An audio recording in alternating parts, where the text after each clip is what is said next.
Hello आप लोगों को। हम लोग सिजिल मेंस लक्सरीज का सेट नंबर 19 का एक्सप्लेनेशन देखते हैं। उम्मीद है कि आप जो क्वेश्चंस के डिमांड कर रहे हो वो क्वेश्चंस आपको मिल रहे होंगे। अभी 19 सेट आपने बनाया है, अभी आपके पास 10-12 सेट और भी आपको मिल सकता है, मिलेगा। तो इतने सेट में अगर मैं टोन, पैसेज का मतलब टोन, ऑथर का, तो वैसा वाला क्वेश्चन तुमको मिल रहा है। और अगर तुम 3 कंप्रीहेंशन देखो तो सपोज करो कि अगर हम लोग 30 सेट करते हैं तो 90 कंप्रीहेंशन में कम से कम नहीं तो 15-20 बार 30 बार आपको ये सब चीजें मिली होंगी। तो अगर उतने क्वेश्चंस को तुम ठीक से एनालाइज कर लो तो बहुत ज्यादा जरूरत नहीं पड़ेगी। इसलिए आप, और अगर आप कहीं और भी सेट देते हो वहां से यहाँ पे मार्किंग थोड़ा कम होता होगा, क्योंकि क्वेश्चन का लेवल कंप्रीहेंशन हो चाहे और चीजें हो थोड़ी टफ है, कोई प्रॉब्लम नहीं है, अच्छा है, टफ पे आप काम कर रहे हो, अच्छा है, बनाओ। अभी आप आंसर्स मैच कर लो, चाहो तो वीडियो को पॉज कर लो एंड आंसर मैच करने के बाद हम लोग एक्सप्लेनेशन देखते हैं।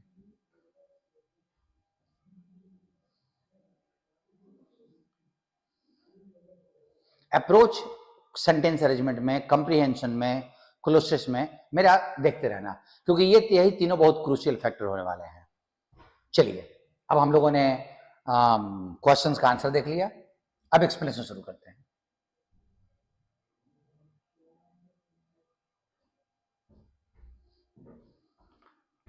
क्वेश्चन नंबर 1 में क्वेश्चनायर का स्पेलिंग गड़बड़ है। क्वेश्चनायर में डबल एन होता है। List of questions intended to know something from the audience, या किसी से भी जिससे मैं क्वेश्चन पूछ रहा हूं, एक लिस्ट ऑफ क्वेश्चन, प्रश्नावली इसको बोलते हैं। बाकी सारे का स्पेलिंग सही है। क्वेश्चन नंबर 2 देखो, आपके अगर ऑप्शन पर नजर डालो तो 2 में डी है और 2 में ए है। अब डी में लिखा हुआ है none on a strict definition none of the recent Indian elections qualifies as a critical election, और क्रिटिकल इलेक्शन को यहां पे इंट्रोड्यूस किया है। After several routine elections there comes a critical election, तो ए तुम्हारा पाल लेना होगा। ए के बाद डी दिया हुआ है, ए के बाद बी दोनों में है, तो तुम्हारा बी तो आएगा ही आएगा। अब इन दोनों में से डीसीएससीडी, किसी भी रिसेंट इंडियन इलेक्शन को हम क्रिटिकल इलेक्शन नहीं बोल सकते।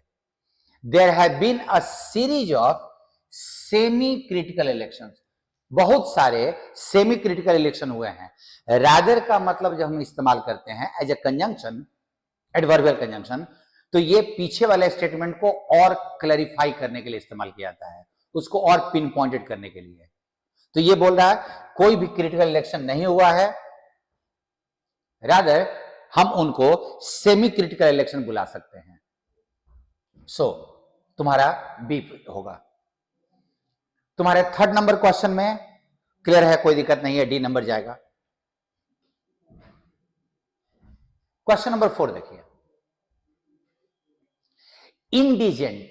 इंडिजेंट का मतलब होता है, अगर सिनोनिम देना है तो वो पुअर होता है, गरीब। इंडिजेंट का मतलब पुअर, गरीब। They spent a disturb night, उनका नाइट बड़ा डिस्टर्ब था। अब इसका अगर एंटोनिम देना है तो वो तो पीसफुल ही होगा ना। ये क्वेश्चन आपके, ये वाला क्वेश्चन आसान था। To give someone a piece of mind, that is to scold somebody, किसी को डांटना, और वो तुम्हारा यहां है, डांटना किसी को। 7 नंबर क्वेश्चन में अब आपका आंसर डी है। टुडे टुमारो का नेक्स्ट डे हो जाएगा, एंड वुड, यहां पे विल लगा हुआ है तो विल का वुड में चेंज होगा, पास्ट टेंस में है तो। इस फिलर पर नजर डालो, हो सकता है कि आपकी गलती यहां पे हुई हो, और आप ये ध्यान दो कि फॉलोइंग अगर डालोगे तो उसके पहले द लगा हुआ है। आप ध्यान दो, फॉलो का मतलब पीछा करना होता है, but following as a noun, और वो भी द के साथ, द लगाने का मतलब कि ये तुम्हारा the walking is good for health नहीं बोल सकते हो, कोई तुम्हारा कॉमन नाउन प्रॉपर नाउन चाहिए होता है, तब आप द लगाते हो, इसलिए उसी मीनिंग में। और फॉलोइंग को तो हम लोग एडजेक्टिव की तरह भी इस्तेमाल करते हैं ना, आंसर द फॉलोइंग क्वेश्चंस, तो वैसे भी फॉलोइंग नहीं जाना है। हाँ, फॉलो अगर वर्ड को किसी भी तरह से इस्तेमाल करना होगा तो पीछा करना उसका होता है। परस्यूट का मतलब पीछा करना होता है। रेप्रेशन, अत्याचार, किसी पे हम अत्याचार कर रहे हैं। 9 नंबर क्वेश्चन बहुत आसान सी, चूंकि पैसिव दिया हुआ है तो एक्टिव होना चाहिए, एक्टिव में डू डालेगा है। स्क्वांडर्ड का फ्रेज चाहिए। अब जरा देखो, मेक डक्स एंड ब्रेक्स बहुत बार पूछा है। स्क्वांडर का मतलब होता है वेस्ट कर देना, बर्बाद कर देना, और मेक डक्स एंड ब्रेक्स का मतलब वही होता है पे ओल्ड स्कोर, पुरानी दुश्मनी निकाल लेना। यहां पे स्कोर का मतलब दुश्मनी है। Lose one's head, mental balance खो देना। And play fast and loose, to behave dishonestly, मतलब अनैतिक रूप से व्यवहार करना। एंटोनिम चाहिए क्रिएटेड का, तो आपका सिनोनिम एंटोनिम इस बार दोनों बहुत आसान हो गया था। 2 क्वेश्चन अभी तक। 12 नंबर क्वेश्चन में नजर डालिए, आंसर बी। इस सेंटेंस में देखो, नारायण ने the situation quickly and decided on the best course of action, उसने सिचुएशन को ठीक से बहुत जल्दी समझ लिया और बेस्ट कोर्स ऑफ एक्शन, कौन सा काम कदम उठाना चाहिए, उसने डिसाइड किया। तो असेस का ही मतलब होता है एनालाइज करना। असेस का मतलब to analyse.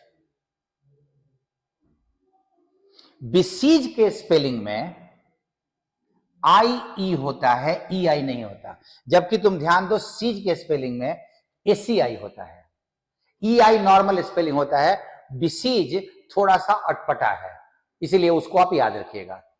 I E, seize मतलब रोक देना, और beseech that is to request somebody to do something, किससे कोई काम करने के लिए रिक्वेस्ट करना, बिसीच।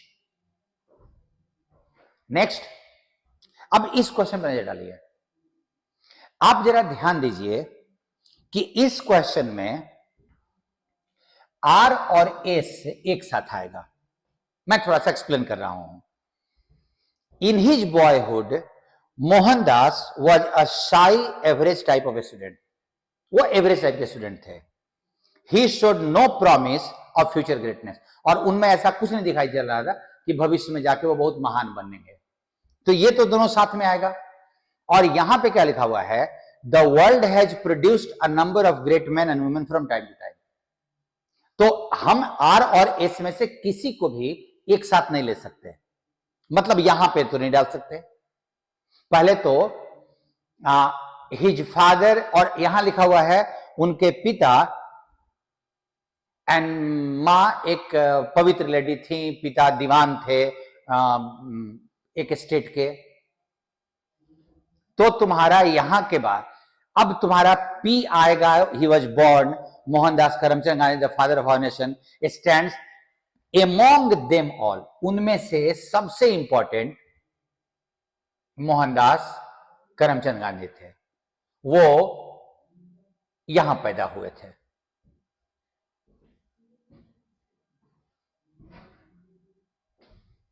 नेक्स्ट क्वेश्चन, तुम्हारा ए फंस जाएगा, क्योंकि हेनरी फोर्ड को पहली बार उसने इंट्रोड्यूस किया है, तो ए तुम्हारा पहला जाएगा। अगर तुम देखो तो 3 में ए दिया हुआ है, अब 2 में ए के बाद सी है और 1 में ए के बाद बी है। अब इसके बाद जब उन्होंने 100 साल पहले हेनरी फोर्ड ने जब ये किया, तो उन्होंने डिसाइड किया कि नॉट ओनली उनके कस्टमर को बेस्ट के अलावे और कुछ नहीं दिया जाएगा। अब today it is committed to, it means हम और कोई बात नहीं कर रहे हैं, इट मतलब कंपनी की बात हो गई। अभी आप ध्यान रखो, and for over 90 years this philosophy कि कस्टमर को सिर्फ बेस्ट मिलेगा, ये फिलॉसफी इंपॉर्टेंट रहा है। तो ए के बाद तुम्हारा सी आएगा, तुम्हारा ये भी कैंसिल हो गया। अब बी डी की डीबी, तुम बी को देखो, आज वो कमिटेड है कि वो फाइनेस्ट क्वालिटी के 6 मिलियन व्हीकल्स 200 कंट्रीज में भी देंगे और डिलीवर करते हैं। A vehicle is ready for the customer only if it passes the Ford zero defect test. तो तुम्हारा ध्यान दो कि पहले हमको डालना पड़ेगा बी, आज वो कमिटेड है कि फाइनेस्ट क्वालिटी देंगे, और उसके बाद डी आएगा। तो बी और डी तुम्हारा एक साथ, और answer is C. Next, deep in thought, विचार में मग्न है, किसी बात पे लगातार विचार कर रहे हैं, तो उसको पेंसिव बोलते हैं। इसमें उदासी भी होती है, उदास होकर किसी बात पे विचार कर रहे हैं। पेस्की बोलते हैं वन हु कॉजेज इरिटेशन, जिसके चलते गुस्सा आता है। इंसान, परलॉयन अच्छा वर्ड है, चोरी करना, कमिट थेफ्ट। मेडिटेशन तो हो गया। मेडिटेशन, आप किसी विचार में गुम नहीं होते हो, विचारों से मुक्त होते हो, that is called meditation. Next देखो, इस सेंटेंस का सब्जेक्ट है इंट्रोडक्शन, तो हैव के जगह पे हैज हो जाएगा। The introduction has not been without some effect. Question number 19 का बी, नरेशन वॉइस में कोई ज्यादा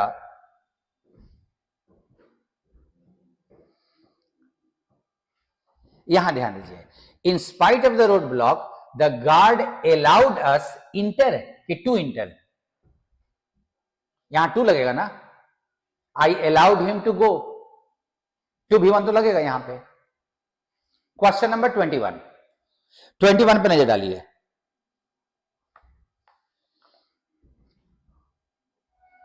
यहां का वर्ड देखिए,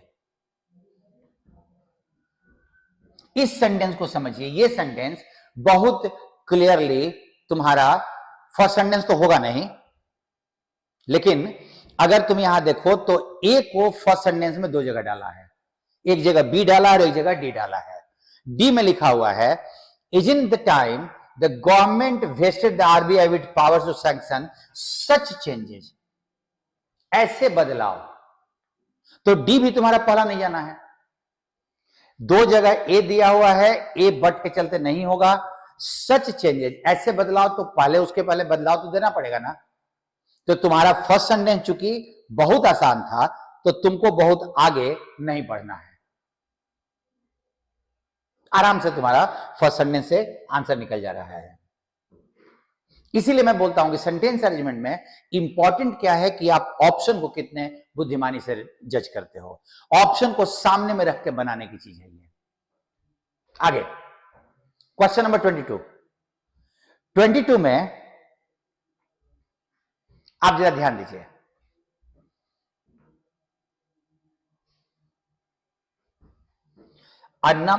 मैं फर्स्ट सेंटेंस देखूं अगर, तो 2 में ए दिया हुआ है। अब अगर मैं इसको ध्यान दूं, a number of programs have been developed to attack this problem, इस प्रॉब्लम को अटैक करने के लिए बहुत सारे प्रोग्राम्स डेवलप किए गए हैं। And perhaps the best known is Bay Area Writing Project, और सबसे जो अच्छे से जाना जाता है वो है। तो डी के साथ तुम्हारा ए तो आना ही है ना, आप जरा ध्यान दो तो,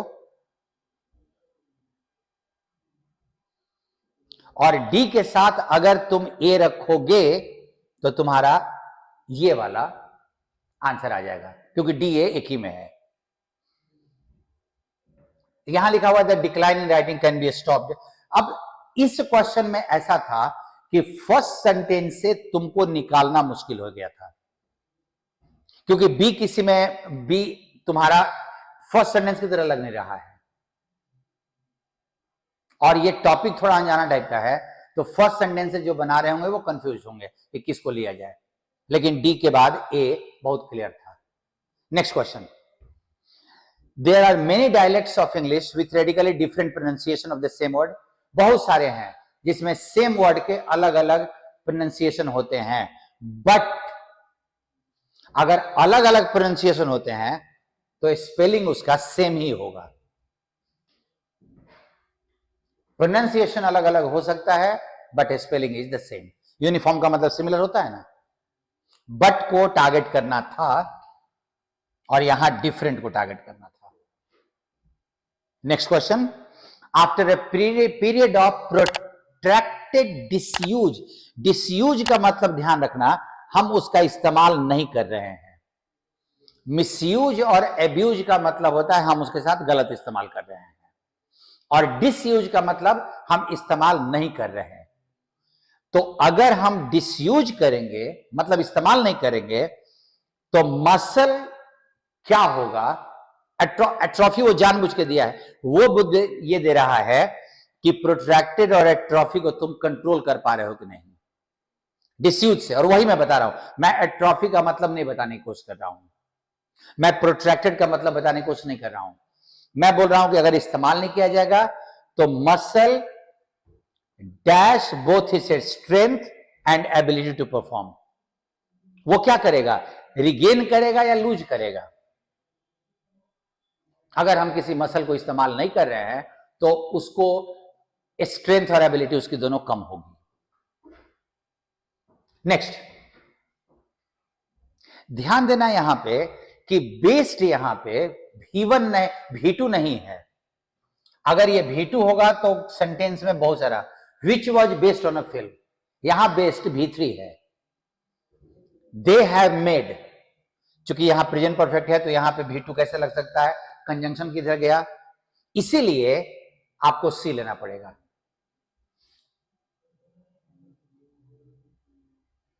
हैज बीन मेड तो बनेगा ही। आगे, विदाउट रिस्क ऑफ पनिशमेंट, जिसमें पनिशमेंट का रिस्क नहीं हो तो उसको इंप्यूनिटी बोलते हैं।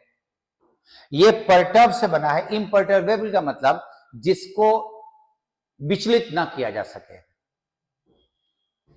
इंप्यूडेंट उदंड, इनएक्सोरेबल जिसको बदला ना जा सके, that which can not be changed और टेकन बैक, जिसको हम वापस न ले सकें या बदल ना सकें, उसको इनएक्सोरेबल बोलते हैं। Next question please, 27 number. 27 number में आप ध्यान दीजिए कि आपका ए डी ए और ए, तो डी नंबर में देखो, western dealers unhappy in market afflicted by violent price fluctuations and unpredictable profit margins began to look east. तुम्हारा डी भी अच्छा लग रहा है।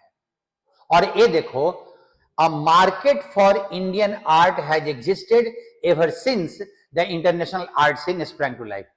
जब से इंटरनेशनल का कला का मार्केट बना है तब से इंडियन मार्केट भी है, बट उसमें जो इंटरेस्ट था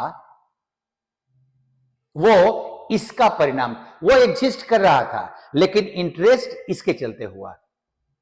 तो ए के बाद तुम्हारा बी ही आएगा, क्योंकि सी में क्या लिखा हुआ है, साइमल्टेनियसली। साइमल्टेनियसली का मतलब उसी समय, एट द सेम टाइम। तो यहां देख लो कि डी के साथ सी तुम्हारा बैठ रहा है। कैसे, वेस्टर्न डीलर्स अपने मार्केट से, जिसमें प्राइस फ्लक्चुएशन होता था, अपने मार्केट से परेशान थे। And at the same time Indian elite, जो भारतीय बड़े परिवार थे, मतलब धनी वर्ग था, उसने सिंथेटिक साड़ी और किस प्लास्टिक फर्नीचर आदि को उसने हटा दिया, और इंडियन आर्ट सिस्टम में वो मतलब उनका इंटरेस्ट बढ़ा था। सो ए के साथ तुम्हारा बी आएगा और डी के साथ सी आएगा। ये थोड़ा सा टफ क्वेश्चन था, अगर आपने सही बनाया है तो इट वाज बेस्ट। माइंड के साथ आगे में अगर वर्ब आता है तो वो जेरंड फॉर्म में होता है। अगर एक्टिव होगा तो V4 और पैसिव होगा तो बीइंग V3।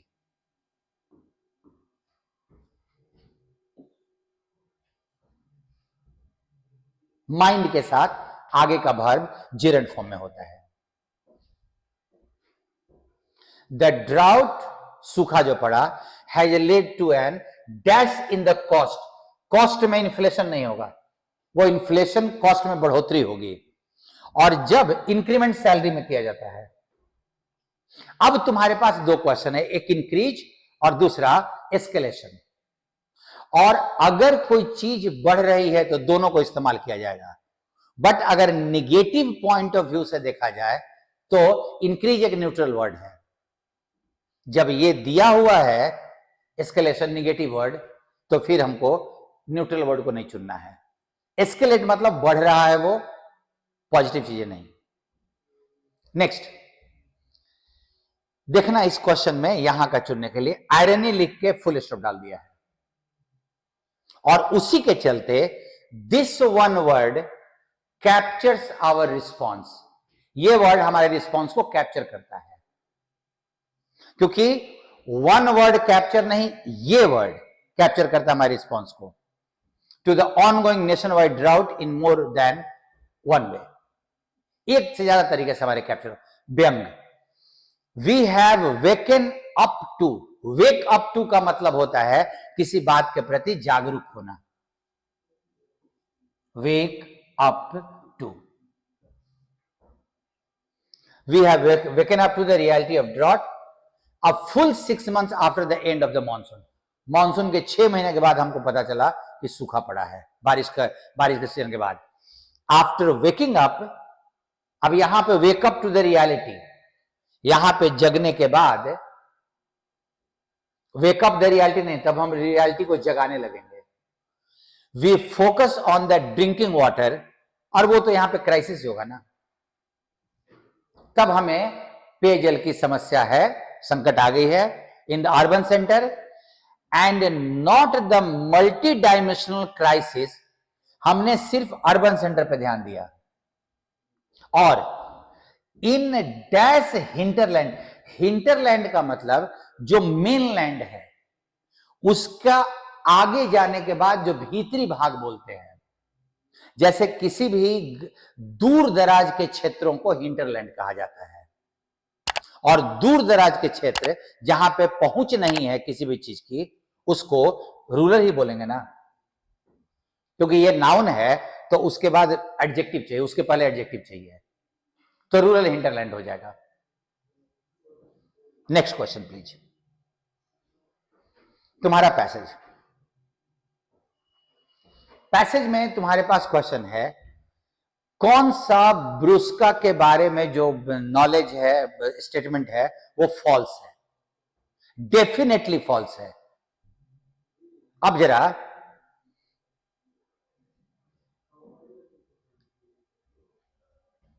ये तुम ट्रू कैसे बोल सकते हो? आप जरा ध्यान दो कि इस क्वेश्चन को, कि वो माफियाओं का सरगना था, ये तो हम नहीं, पैसेज में कहीं भी नहीं है। हां, उसके छिपने की जगह पुलिस को नहीं पता थी, वो प्राइम टारगेट एक था पुलिस का, और वो ड्रेडेड क्रिमिनल था। ये तीनों चीजें क्लियर हैं। उसके पीछे लोग, पुलिस लगी हुई थी बहुत दिनों से, लेकिन वो हेड था, ये कहीं नहीं है। द पिग का क्या मतलब है, यहां देखो जरा, लिखा हुआ है, but the pig was no longer there. ब्रुस्का का नाम होगा उसको, और द पिग कैपिटल में लिखा हुआ है, इसीलिए हम ये नहीं बोलेंगे कि हम उनको गाली देके हम बुलाते थे। यही हो सकता है, उसको हम इस नाम से भी जानते थे। डी सेंटिस के बारे में अकॉर्डिंग टू द पैसेज कौन सा स्टेटमेंट सही नहीं है? वो अपने चिल्ड्रन और बच्चों को मिस करता था, वो एडवेंचर बहुत लव करता था, वो ब्रुस्का पे नजर रखे हुए था, और उसको ब्रुस्का से निजी दुश्मनी थी। ये पैसेज में कहीं नहीं है।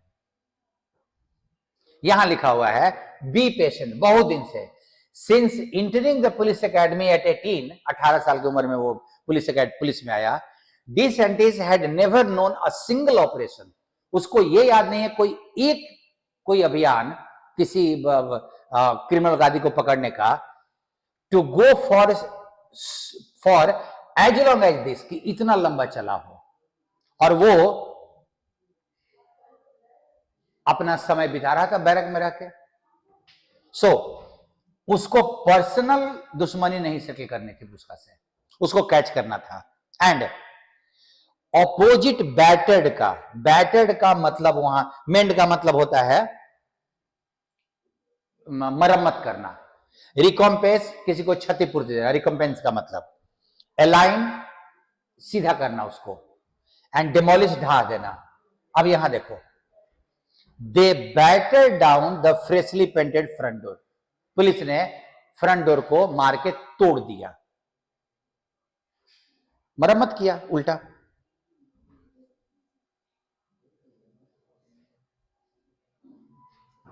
यहां के क्वेश्चन देखिए, मैनेजमेंट और लीडरशिप में अंतर करना क्यों जरूरी है, पैसेज का क्वेश्चन। और आप अगर ध्यान दो तो पैसेज में बहुत क्लियर लिखा हुआ है,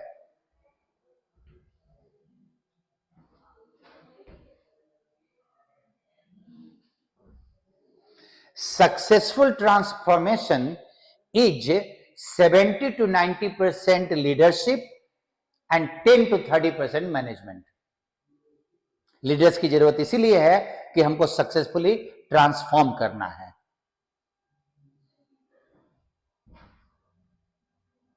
next question, which of the following is not the characteristic of bureaucratic culture. Bureaucratic culture का कैरेक्टरिस्टिक कौन सा नहीं है? और इस सेंटेंस को देखो, इंप्लॉइज एकदम साफ साफ देख लेते हैं उन फोर्सेज को जो उनको खतरा और अपॉर्चुनिटी दोनों प्रेजेंट करते हैं। और जहां ब्यूरोक्रेटिक कल्चर के बारे में बात किया हुआ है, यहां पे ब्यूरोक्रेटिक कल्चर की पूरी बात की गई है। Arrogant managers can over-evaluate their current performance and competitive position, listen poorly and learn slowly. जो arrogant managers होते हैं, ब्यूरोक्रेसी का मतलब inwardly focused employees can have difficulty, उनको मुश्किल हो सकती है seeing the very forces that present threat and opportunity, जो उनको खतरा और अपॉर्चुनिटी प्रस्तुत करते हैं उनको देखने में डिफिकल्टी हो सकती है, जबकि पैसेज में लिखा हुआ है वो क्लियरली देख लेते हैं। ये तो गलत हो गया। स्मॉदर का मीनिंग, स्मॉदर का meaning, bureaucratic culture can smother, उनको दबा सकता है, उनको पीड़ित कर सकता है। Those who want to respond to shifting condition, जो बदलाव को देखना चाहते हैं, उसके साथ एडजस्ट करना चाहते हैं, उसको ब्यूरोक्रेटिक कल्चर स्मॉदर कर देता है। अब स्मॉदर करने का उल्टा अगर सिमिलर पूछ रहा है तो सप्रेस हो जाएगा, दबा देता है उनको। ऑथर ने मैनेजमेंट का डेफिनेशन कैसे दिया है? आप ध्यान देना कि बाकी सारे ऑप्शंस लीडरशिप के हैं, मैनेजमेंट का डेफिनेशन नहीं है वो। Management is a set of processes that can keep a complicated system of people and technology running smoothly. Management वो सेट ऑफ प्रोसेस है जो कॉम्प्लिकेटेड टेक्नोलॉजी और पीपल के सिस्टम को स्मूथली चलाता है।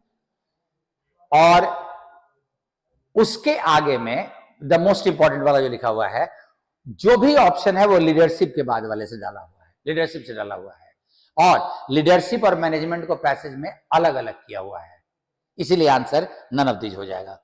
अगर आपने दिया है तो आपकी अंडरस्टैंडिंग अच्छा काम कर रही है, नो डाउट।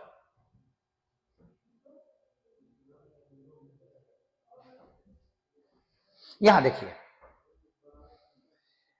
पॉपुलेशन एजिंग के बारे में कौन सा स्टेटमेंट डेफिनेटली सही है?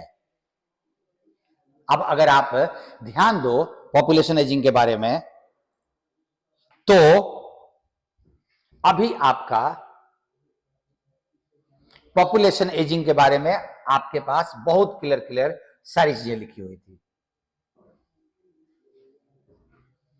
Aging population reduces output growth, limits economic welfare, lowers unemployment. One effect of is labor shortage, इत्यादि इत्यादि लिखा हुआ है। और कोई भी ऑप्शन आप अगर देखिए तो वहां पे आप ये ध्यान देना, इसको developed and developing countries experience the phenomenon respectively in succession. Developing and develop, अभी इस स्टेटमेंट को समझना है कि आप में से कुछ लोगों ने ऑप्शन नंबर बी चुना होगा।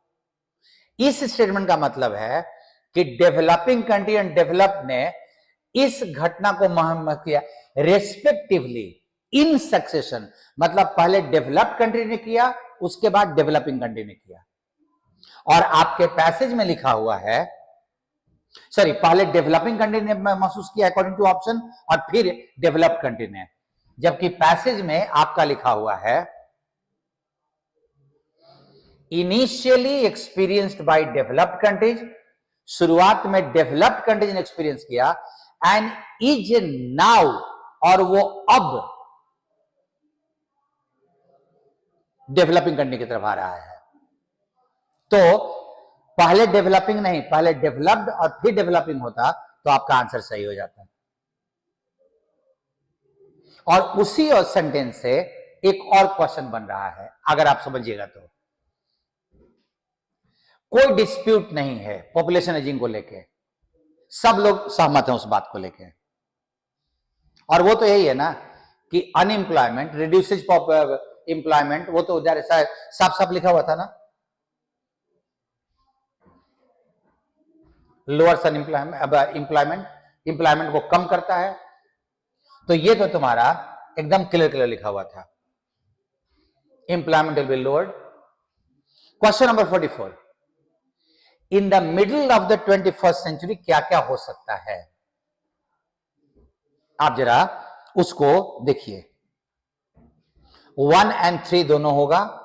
1 नंबर में यूएस और वेस्टर्न यूरोप में age old dependency ratio is likely to touch 50%, and 3rd number में 3 to 4% point of GDP in age old pension spending. और ये दोनों चीज हैं, यहां पे देखिए,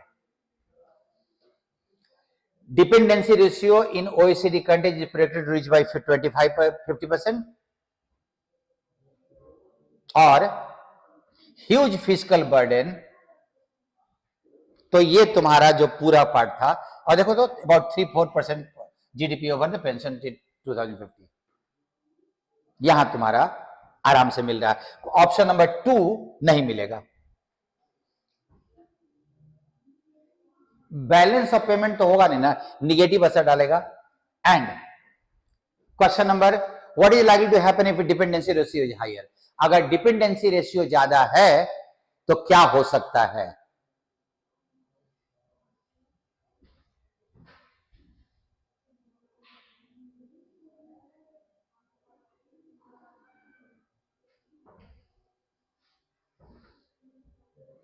With aging, the economy's capacity to sustain the elderly people would decline. अगर ये होगा तो एल्डरली लोगों को सस्टेन, के भरण पोषण का जो कैपेसिटी है इकोनॉमी का, वो कम होगा। और ये तुम्हारा ऑप्शन। आप अगर ध्यान दो तो चीजें बहुत स्ट्रेट फॉरवर्ड क्लियरली आपको दिख रही होंगी। कुछ क्वेश्चन में अगर गड़बड़ हो रहा है तो अपने मिस्टेक्स को एनालाइज जरूर करो।